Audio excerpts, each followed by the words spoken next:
नमस्कार फ्रेंड्स. तर आज आहे 8 मार्च आणि आज आहे जागतिक महिला दिन.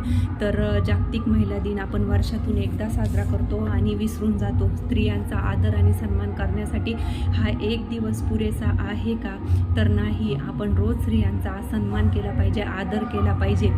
मागे येणाऱ्या आवाजाकडे तुम्ही दुर्लक्ष करा. रंगपंचमी आहे तर त्यामुळे DJ चालू आहे. मी मोठ्याने बोलण्याचा प्रयत्न करते. तर स्त्रियांचा आदर आणि सन्मान आपण रोज केला पाहिजे. त्याची सुरुवात आपण आपल्या स्वतःपासून करायला पाहिजे. एक स्त्री दुसऱ्या स्त्रीचा आदर सन्मान करू शकते. आज आबला नारी ज्या सासूरवासासारख्या का जाचाला कंटाळून आत्महत्या करतायत, तर त्याच्यात त्यांचा बळी जातो आणि त्यांच्या आईवडिलांना देखील दुःख होतं आणि त्यांना जर मूलबाळ असेल तर त्याचा देखील बाळाच्या आईची जी छत्रछाया आहे ती त्याला मिळत नाही. तर आजच्या जगामध्ये स्त्रीने पण खंबीर राहिला पाहिजे आणि येणाऱ्या प्रसंगाला तोंड दिलं पाहिजे.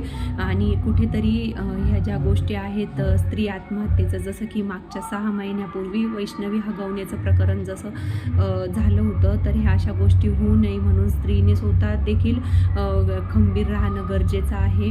आपल्या मुलांसाठी, आपल्या आईवडिलांसाठी. कुठेही तुम्हाला असं काही वाटलं तर तुम्ही त्वरित त्याच्यावरती ॲक्शन घ्यायला पाहिजे.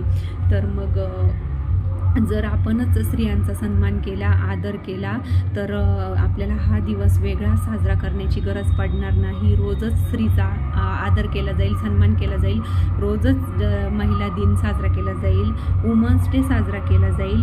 तर एवढंच माझं म्हणणं होतं आजच्या जागतिक दिनाबद्दल, की आपणही स्त्रियांचा, म्हणजे स्त्रियांनी देखील स्त्रियांचा आणि बाकी सगळ्यांनी देखील स्त्रियांचा आदर सन्मान करणं गरजेचं आहे. तर जागतिक महिला दिनाच्या तुम्हाला सगळ्यांना खूप खूप खूप शुभेच्छा. Happy women's day. थँक्यू.